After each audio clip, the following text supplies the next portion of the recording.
नमस्कार विद्यार्थी मित्रों। तो फिर अपन इस वीडियो में हाजिर हैं। बात करते हैं आज प्रश्नों के उत्तर संक्षिप्त में लिखिए। संक्षिप्त उत्तर छोटे रूप में।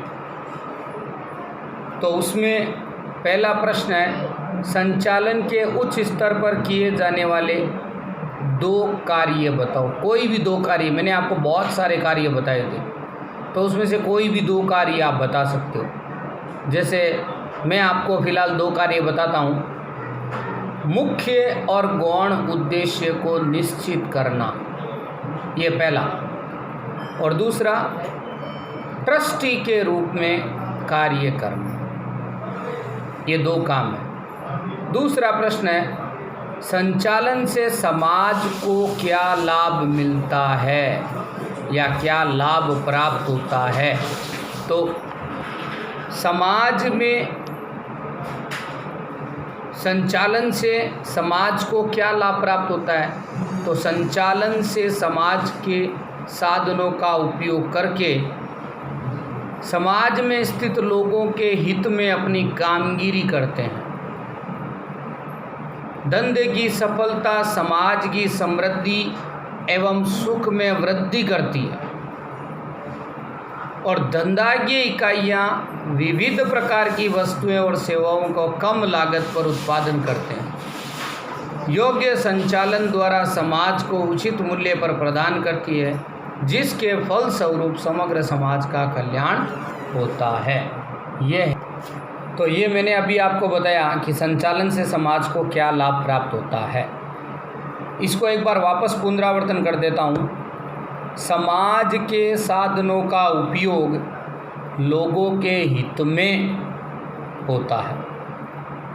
दूसरी बात, इससे समाज की समृद्धि और सुख में वृद्धि होती है। और तीसरी बात, विविध प्रकार की चीज़ वस्तुएं या सेवाएं का कम लागत पर उत्पादन होता है। और चौथी बात, समाज का कल्याण होता है। ये लाभ होते हैं। अब हम बात करते हैं तीसरे सवाल की। तीसरा प्रश्न आता है, आयोजन अर्थात क्या। आयोजन का मतलब क्या है। आयोजन का मतलब है परिणामों की प्राप्ति के लिए वास्तविकताओं का चयन करना। परिणामों की प्राप्ति के लिए वास्तविकताओं का चयन करना और उनके मध्य आंतर संबंध स्थापित करना, उनके बीच में तालमेल बिठाना और आवश्यक प्रवृत्तियों के अवलोकन और निर्माण के लिए पूर्वानुमान करना। आवश्यक प्रवृत्तियों के अवलोकन और निर्माण के लिए पूर्वानुमान करना, यह है आयोजन। क्वेश्चन नंबर 4, प्रबंध या व्यवस्था तंत्र का अर्थ बताओ। तो प्रबंध व्यवस्था तंत्र अर्थात समान उद्देश्य की प्राप्ति हेतु कार्यरत व्यक्तियों के मध्य अधिकार और दायित्व का बंटवारा। व्यवस्था तंत्र अर्थात समान उद्देश्य की प्राप्ति हेतु कार्यरत व्यक्तियों के मध्य अधिकार तथा दायित्व का बंटवारा करने वाला ढांचा। और प्रबंध का मतलब है निर्धारित उद्देश्य के लिए इकाई की प्रवृत्ति को अलग अलग विभाग में मानव समूह में बांटना। प्रबंध अर्थात निर्धारित उद्देश्य को सिद्ध करने के लिए इकाई की प्रवृत्ति को अलग अलग विभागों में अलग अलग मानव समूह में बांटना। यह है प्रबंध और व्यवस्था तंत्र। अब बात करते हैं अपन क्वेश्चन नंबर 5, संकलन का अर्थ बताओ। संकलन का मतलब है धंधा के इकाई के अलग अलग विभागों में कर्मचारियों द्वारा अलग अलग जो कार्य होते हैं उनके बीच में एक सूत्रता या सुमेल स्थापित करना, उनके बीच में तालमेल बिठाना, ये संकलन है। क्वेश्चन नंबर 6, संचालन के उच्च स्तर में किसका समावेश होता है? तो संचालन के उच्च स्तर में मैंने आपको बताया था, क्वेश्चन ये पाठ के बीच में भी, उसमें होता है मैनेजिंग डायरेक्टर, जनरल मैनेजर, मुख्य प्रबंधकीय अधिकारी और ट्रस्टी। एक बार वापस, मैनेजिंग डायरेक्टर, जनरल मैनेजर, मुख्य प्रबंधकीय अधिकारी और ट्रस्टी। अब आता है क्वेश्चन नंबर 7, बाजार संचालन का मुख्य तत्व क्या है? बाजार संचालन का मुख्य तत्व है ग्राहक वर्ग को यानी ग्राहकों को योग्य संतोष प्रदान करके लंबे समय के लिए लाभ प्राप्त करना। लंबे समय यानी दीर्घकालीन।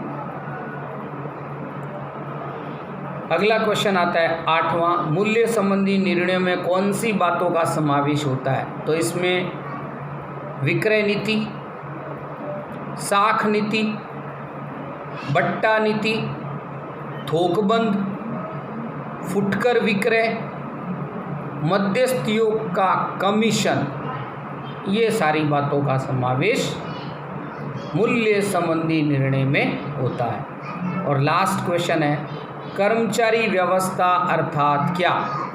कर्मचारी व्यवस्था का उद्देश्य संतोषकारक और संतुष्ट कर्मचारी दल खड़ा करने का, बनाए रखने का और विकसित करने का है।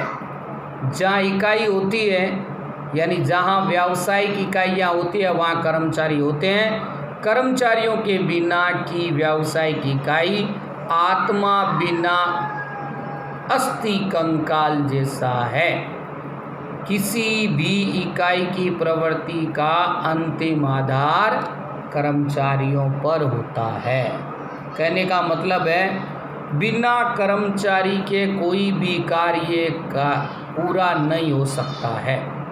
जहाँ पे व्यावसायिक इकाई होगी वहाँ कर्मचारी होगा, बिना कर्मचारी के वो बिना आत्मा का एक शारीरिक जैसे ढांचा होता है वैसा कहलाता है। तो ये हुआ अपना आज के उत्तर, संक्षिप्त उत्तर प्रश्नों के जो मैंने आपको भी बताए। अब मेरा आपसे एक ही अनुरोध है, मैंने जितने भी क्वेश्चन बताए एकदम स्लो आवाज़ में, स्लो वॉइस में बताए हैं, तो आप इन सभी को नोट डाउन कर लीजिएगा और अच्छे से इनको सभी को याद कीजिएगा ताकि इसका उपयोग, इसका लाभ आने वाले एग्ज़ाम में आपको प्राप्त हो। तो आज के वीडियो में इतना ही। नमस्कार, धन्यवाद।